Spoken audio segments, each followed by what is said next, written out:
Emma. I'm the founder and executive director at Fiyin. For me, it's always been about bringing creatives together to do what they were destined to do, or what people are born to do.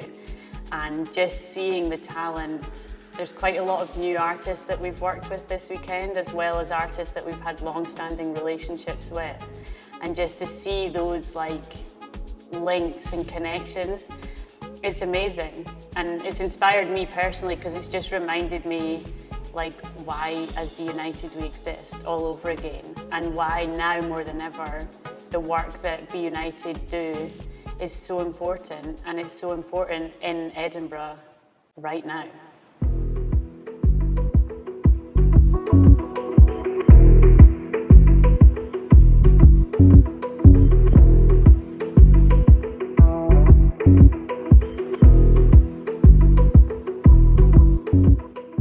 Nababantu benhlasela kanti hawsenzeni na nababantu benhlasela kanti hawsenzeni na kwaqhuma isibhamu kwavutha umlilo kanti hawsenzeni na.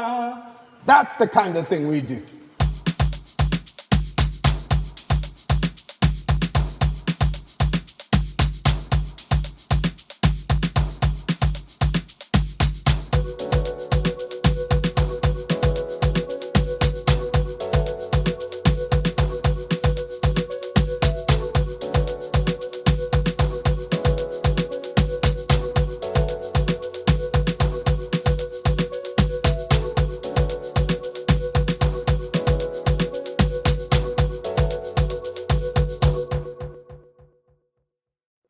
What does Black history mean? Black history is more than mythology and dreams, more than Wakanda memes. Black history is everybody's history, and it seems our world is ripping, tearing at the seams. Can we conceive of alternative reality? Why do we aspire to riches and royalty? We do not need kings and queens, we need revolutionaries. Before slavery, most of us were farmers, storytellers, mystics, and fishermen. Some of us were seers, dreamers, liars, and wicked men. Some of us did ill deeds, and some of us planted seeds. Some died for truth and some killed for lies, and some of us were masterminds, never recognized. There were those who were moral and those who would kill from their own sense of sorrow. Some would beg and some would borrow, and there were teachers, there were painters, there were lovers, and there were haters. There were printmakers, musicians, and critical thinkers, alcohol drinkers. There were saints and there were sinners. My name's Courtney Stoddart. I'm a poet and performer from Edinburgh. I'm half Scottish, half Caribbean. My mum's half Asian, half Trini. And I've had, I'd say, a wide variety of cultural influences in one way or another growing up, and it's really impacted how I see the world. And I'm very passionate about fighting against imperialism and colonialism. I think there's a long way to go in terms of dismantling these damaging structures, and so I'm really committed to working against those.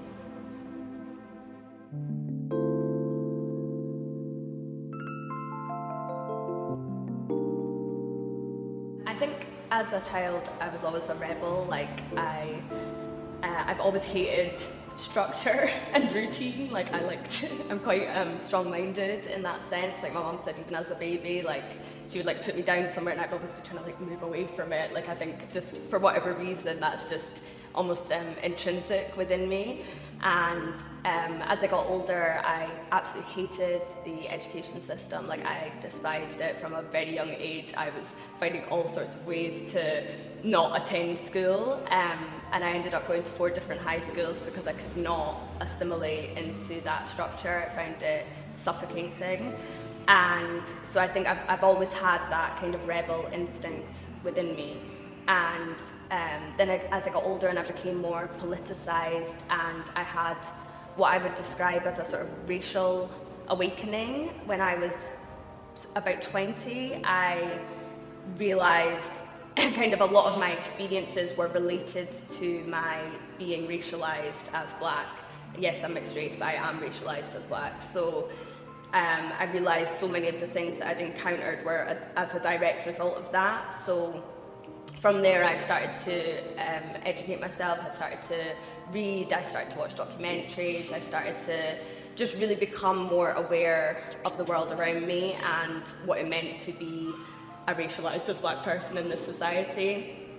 And so I would say probably around the same time as I had this sort of racial awakening, as I like to call it, I then started writing poetry as well. So I would write about my personal experiences, but the more I was reading and the more I was kind of internalising all this information, the more I would then write about that, because it was a really good way to process it, was to be able to go, right, I've watched this, so now I'm going to write a poem about it, because I need to get it out on the, kind of internalise it and then put it out in a different way, just as a process of learning. So that's kind of how I started writing that type of poetry.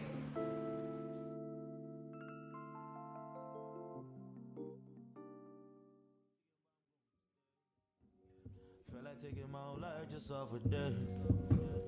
You know I ain't gonna choose music. I'm in my zone, I hear the wave. I'm in my zone. I'm in my zone, I hear them screaming out my day. Driving in the sunset on my Holland Drive. Picture me driving in the sunset on my Holland Drive.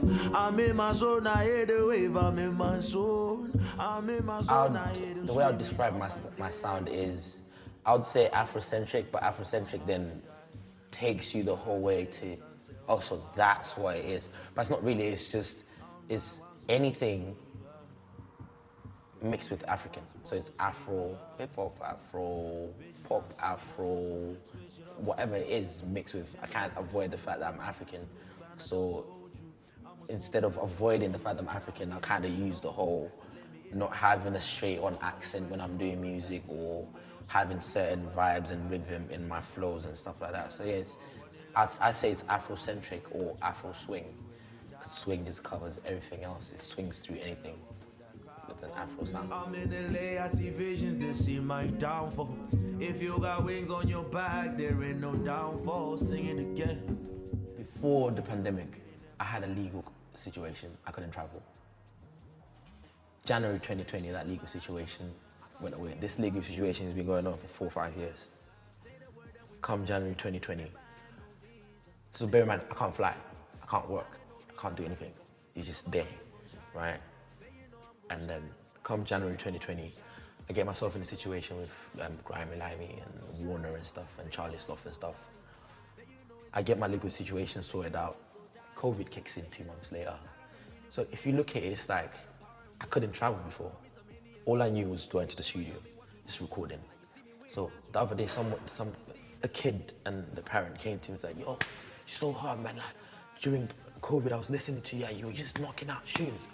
And I felt like he looked at me like a superhero, and I said to him, all I knew was to survive. Before, all I knew was to survive and keep up with the people that are traveling. So during the COVID pandemic, as much as I'd want to take credit to say, yeah, my head was resilient, nah, I just continued. I couldn't travel, so I just continued the mentality, and I just kept going.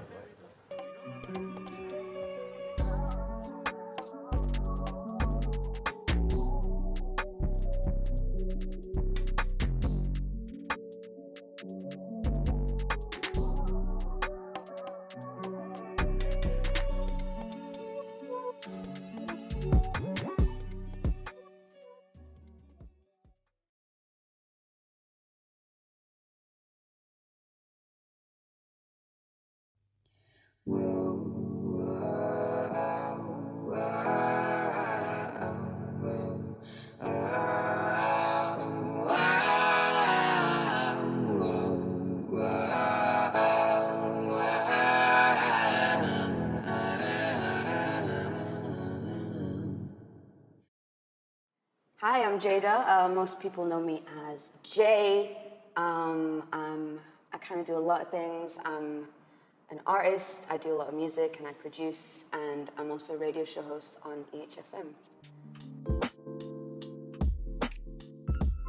A lot of what happened within like sort of where my career is right now, it's all happened really, really fast.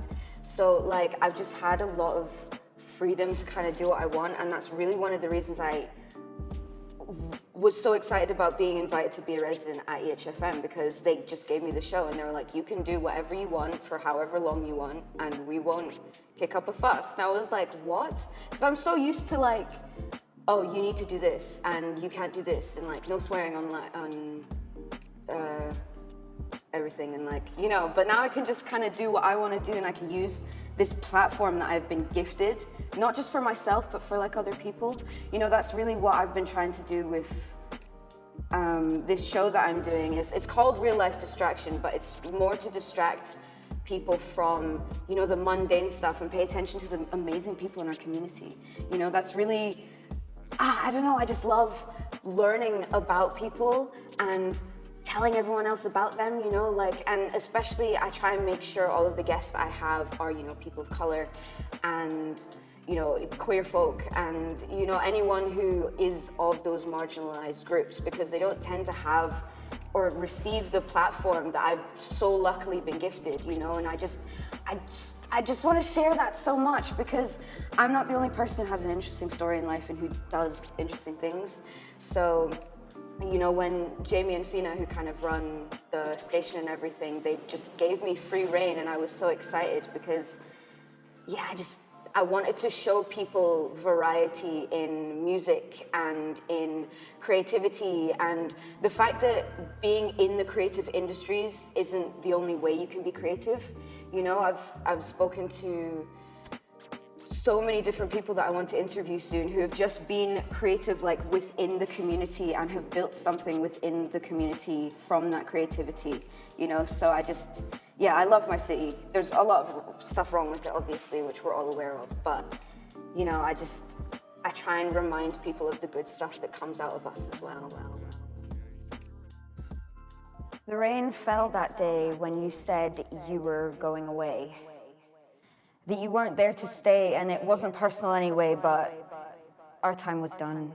And you didn't want to run, but I wasn't the one. I thought we had only just begun. I was the moon, and you were the sun. We shared our light with everyone. But then came the rain. It fell so hard. It felt so loud. The sound just drowned out the crowd. All I heard is that you wouldn't be around, and I was surrounded by this big, dark cloud. They say every cloud is lined with silver, but this cloud seemed so familiar. And if that wasn't enough, then came the rain. I was drenched in thoughts, worries, expectation, reservation, entrenched in the love you said you had for me. It's too late now to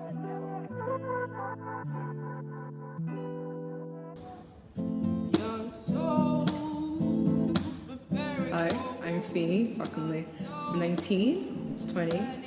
I am a poet, singer, law student based in Edinburgh, but I am originally from Nigeria, so Lagos, Nigeria.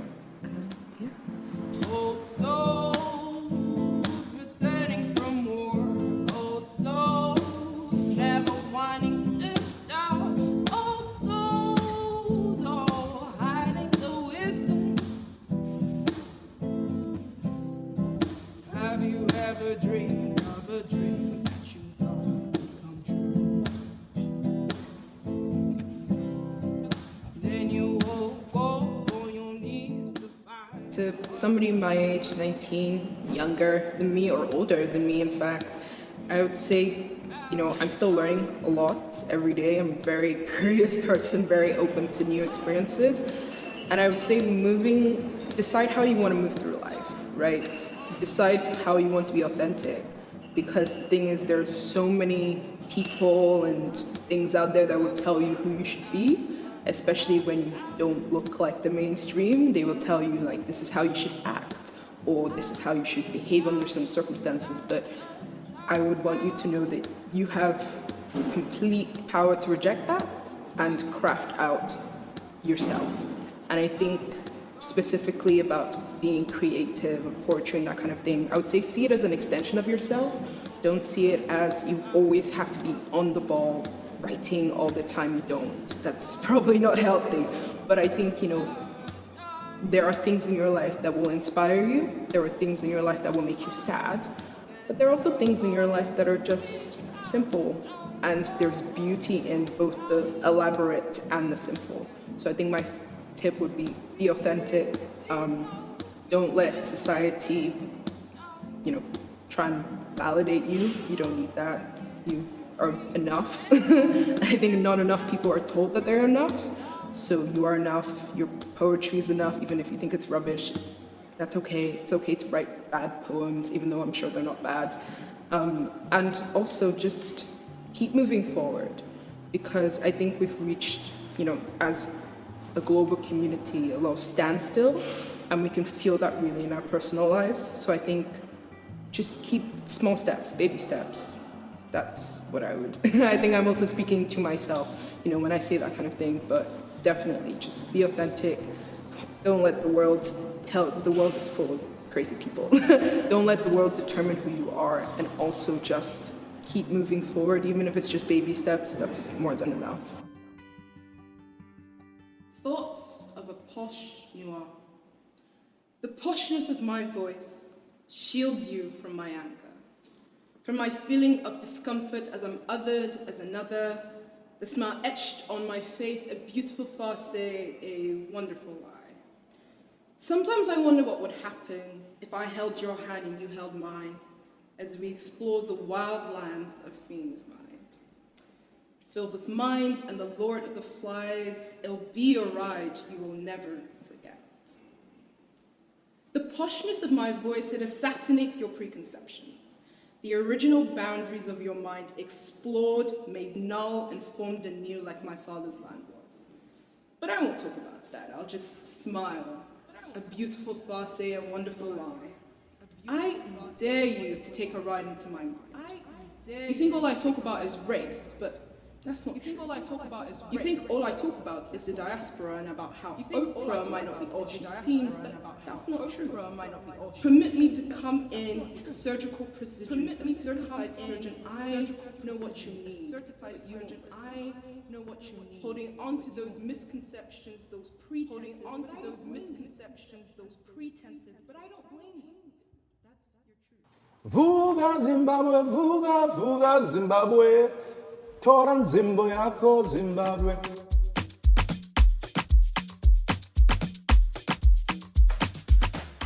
My name is Vilakazi. I am a writer and a composer from South Africa, but a lot of Scottish people can't say Neo, so they normally use Neo, and I'm quite happy to be called Neo as well.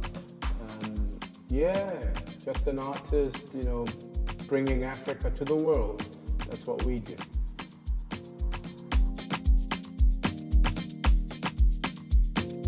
As a kid, I won a scholarship to go to a very fancy school in apartheid South Africa.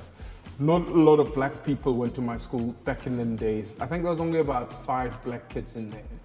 And the first thing I ever did in this very posh school was to be in a show called The Pirates of Penzance, which to those of you who know musicals will know it's a Gilbert and Sullivan. I loved it, it was just brilliant. You're singing, you're acting, you're dancing, so it came very natural to me. And I think that's as far back as I would say my love for musical theatre comes from. It was that I went to a posh private school that musical theatre was a big part of the offering that they had there. And I was immersed in that world for a very long time. And I think what has inspired me now is that it was a great shame that there was no work, African work, that I could have been involved in that environment. I mean, Gilbert and Sullivan is 1880s British material, and it's very difficult to find material that's African. So I think I would trace it back to that time. You're talking a long time ago. So that's where it comes from, I think.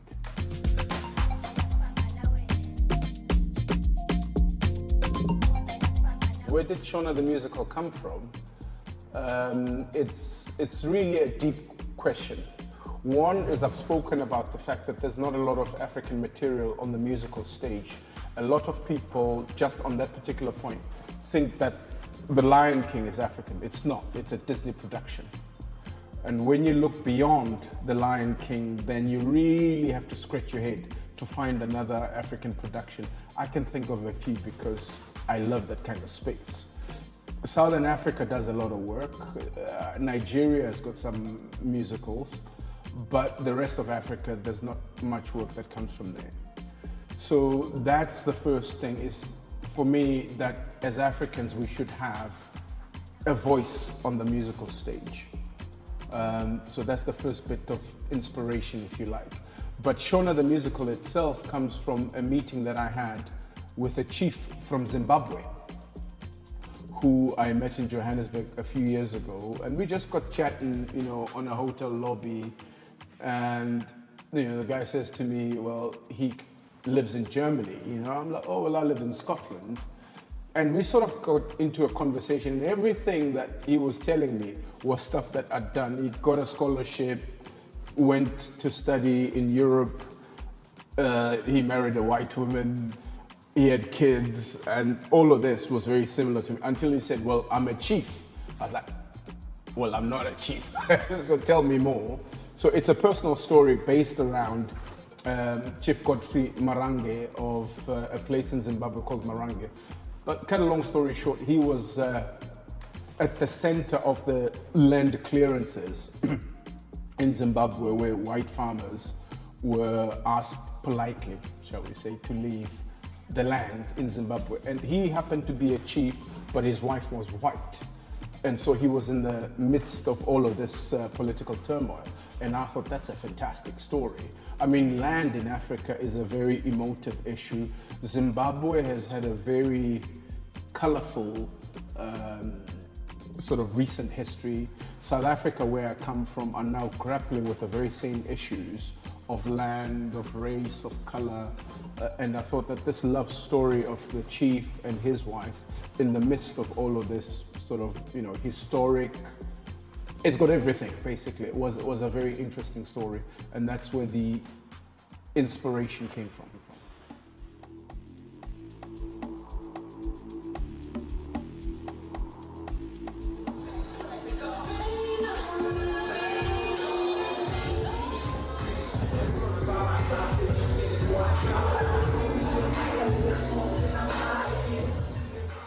My name's Ellingtone, also known as Tone. A DJ, host, event manager, and recently a podcaster.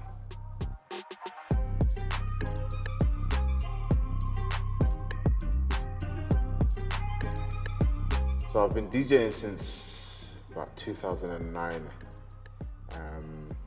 I learned how to DJ growing up in London. Obviously there's a massive music scene there, but I didn't actually start DJing in clubs or for events until I came up here in 2006 for uni. It took a while to get my foot in the door, mostly because I wasn't really sure if that's what I wanted to do. But then once I got involved, I was like, yeah, this is definitely it. So been doing it for now 11, nearly 12 years, loving it. Memorable moments. There's a lot of moments that I can't remember that I know are good. But that's just the nature of working in nightlife. But I think a big moment for me was playing alongside my friend DJ Prospect. We did a warm-up tent for a festival, an outdoor festival, which hosted David Guetta, and we had a 3,000 capacity tent. And as the day went on, more and more people are coming into the festival, entering the grounds, and they were making a beeline for our festival tent.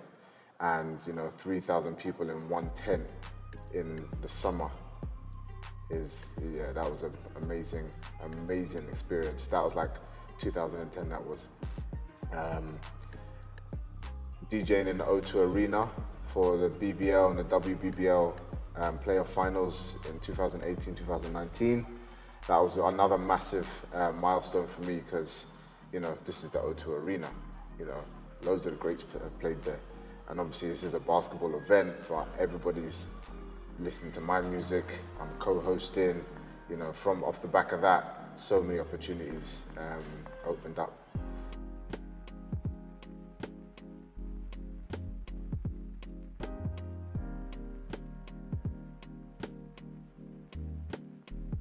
So First Place UK was originally set up off the back of doing sporting events. So that's what we specialize in.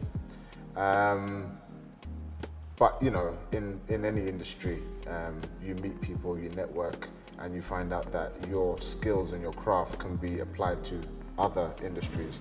So we do things like small corporate events, seminars, weekend events for keynote speakers. We provide audio engineering. But also on top of that, one of my passions is, because I have this events company and because I have all the equipment and, you know, I've built the network, I'm able to put on my own events which are community based. So one of the biggest ones that we do is the outdoor basketball tournaments.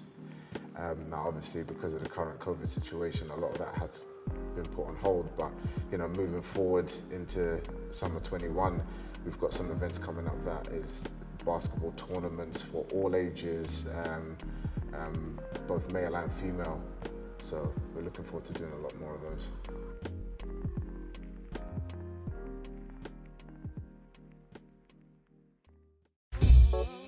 It's fading. It's fading. It's fading. It's fading. It's fading. It's fading. My name is Jamal Yussuff. I'm based in Edinburgh. I'm a photographer. I'm into music as well. I was born in London, but I grew up in Nigeria as well, Lagos. How did I start photography, or how did I get into it?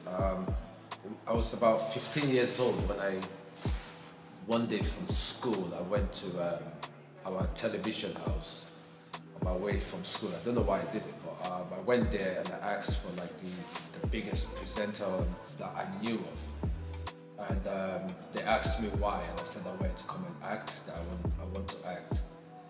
You know, so someone came down, the producer came down, and he took me upstairs to this room full of other producers. And I literally had to read a script in front of them. You know, at that minute I regretted being there, but I read it and I thought he was going to tell me that, you know, I hadn't done well. But he asked me if I knew where the National Theatre was, that they were doing a play. If I wanted to be part of it, I could turn up. So I said yes. And now I had to tell my mom and dad, you know. So I knew what my mom's reaction would be. It was more my dad's one, I wasn't sure. My dad actually responded, he said, anybody can act. You know, that was his response. So the following week I went there and it was outside the National Theatre, beautiful, and under the trees, and I saw these people on TV there. I couldn't believe that, you know, what was happening. I was an understudy anyway, so I did that for like a week, rehearsal, 2 weeks. And then the show started, it was twice in one day. And after the first 2 shows, I got the lead part of the show. Maybe that got me into it, you know.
My name is Colleen Macauley. I'm a hairdresser. I own a hairdressing salon in Edinburgh, Scotland. And I've got 2 children, 2 boys and a granddaughter. And yeah, so that's Colleen.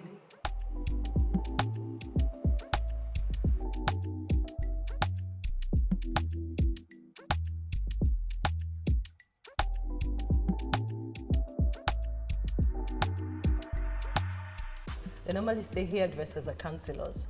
They hear everything. And so it's just not about the hair. And so for us, African, biracial, hair is a very big thing for us. I don't know if you've had the term an American woman says, touch everything else, but don't touch my hair. So hair, it's a big thing for us. And so when people come into the salon, you kind of have to look at their personality, look at the kind of work, their lifestyle, before you have to decide what sort of hairdo would suit them. So they're expecting you to give them advice. They're not expecting you, okay, they could walk in and say, oh, I want this, but it's down to you to say, oh, so what do you do? What sort of, what's your lifestyle? Is it going to go with work? There are certain looks, there are certain styles you can do and you cannot do for who you are or for the kind of work that you're into. And so having that chat, I think, sets me apart from every other salon. I do music on the side. Would I say professionally, yes. Is it a hobby? Yes, I'll put it down to hobby. I do gospel singing. So last year I released an album called Let Your Light Shine. Ooh, let your light shine. Ooh, let your light shine, shine. Ooh, let your light shine. Ooh, let your light shine, shine. We having you feel the sound with your glory. We having you feel this grace with your presence, Lord. We having you feel this sound with your glory. It's made up of 3 different songs: Fortress, Let Your Light Shine, and it had my first single that I released 2 years ago, which is This Love Na Wantintin. That is practically an African lingo there. This love na wantintin. Wantintin means strong. It's like a cotton tree that is really strong. That this love that I found in the Lord, because I'm a Christian, this love that I found in the love, this relationship that I found with my God is so strong for me that nothing can break it. And so I've been doing that on the side. It's not been easy doing both side by side, but I'm much more now involved into my professional work, and the music is still there, but it's something that I pick on and I just drop sometimes and then concentrate on one thing. Yeah, but it's been good.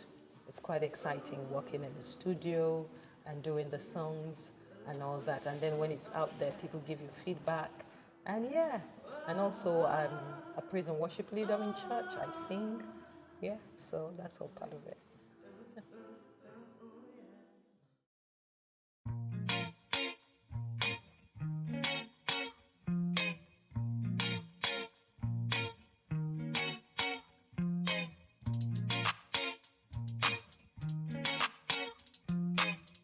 Hi, I'm Suzie and I live in Edinburgh, Scotland. I'm 28, or at least that's the last number I've counted. And I am one half of Black Scot Pod. Yeah, and I'm Shirley McPherson, 24 years old, also from Edinburgh, and I'm the other half of Black Scot Pod.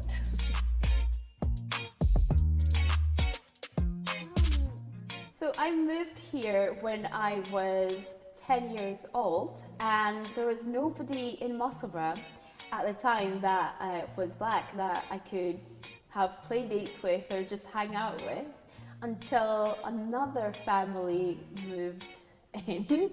And it was one of those moments where you're like, there's another black girl that's moved into the neighborhood. Oh my God. And that was Shirley. But it's kind of a little bit sad because we didn't really hang out for the longest period of time. For a bit too long. We had this thing where we didn't really like being associated with each other. It sounds really mad when you think about it, actually. But there was just this whole, like, this thing in the air of like, oh, one person and another black person, these no black people, of course they know each other. So it was almost like kind of stubborn, being like, okay, fine, if you think we know each other, then we don't know each other. Yeah. But we actually do. That's the thing.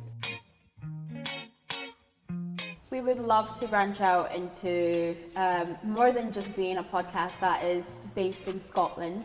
Ultimately, I think we want to open up more doors for people living, you know, in other parts of the world, because we get a lot of listeners from, you know, like Hong Kong, China, elsewhere, like Norway, America, and all that stuff. So there is someone out there is interested to find out what is happening in Scotland and wants to find out the people from Scotland. So I think ultimately for our podcast, it's to open more doors, whether it is for like ourselves or for anyone else that is inspired by the podcast. Yeah.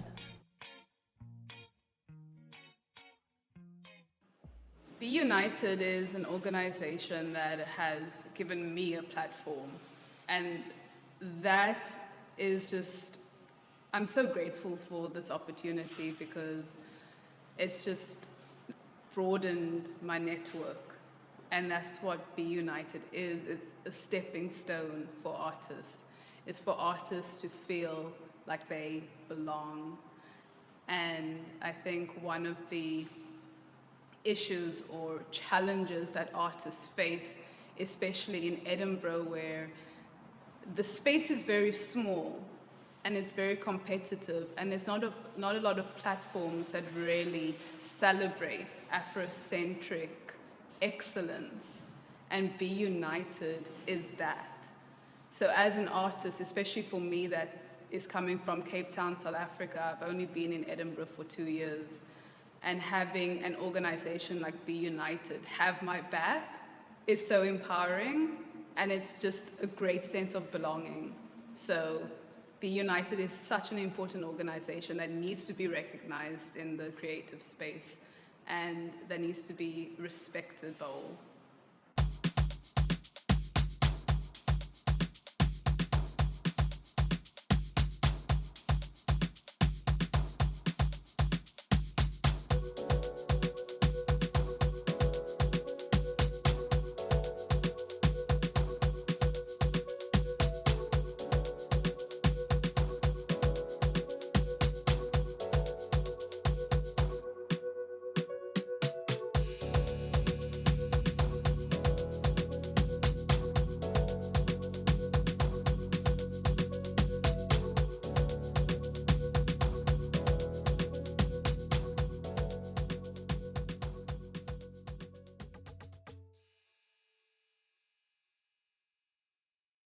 So of course I want to thank the Biscuit Factory, who have been a long-standing partner for us. Of course our funders, and I just want to make a special thank you to a local MSP, Ben McPherson. You know, it is so important for us that we have the support of politicians and our local councillors and the government, especially for the creative arts and especially here for our Afrocentric artists. So just want to say a special thank you to you, Ben, for the little part that you played in helping this all come together.